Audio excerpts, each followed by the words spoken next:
We are glad to welcome you on the Hard Reset YouTube channel, and today I'll show how you can change your recording preferences for this ieGeek ZS-GQ2 security camera.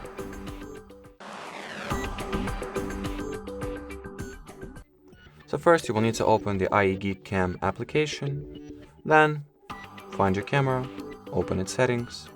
Here tap at the recording management, and now you can decide whether you would like to record videos only once some event occurred.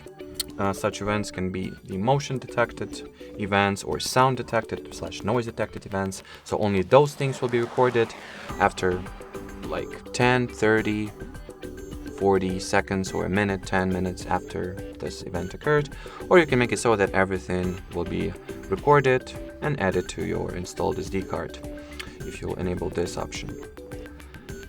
Then what else? You can also check your SD card capacity, but well, that's the topic for another video. As for now, thanks for watching and bye bye.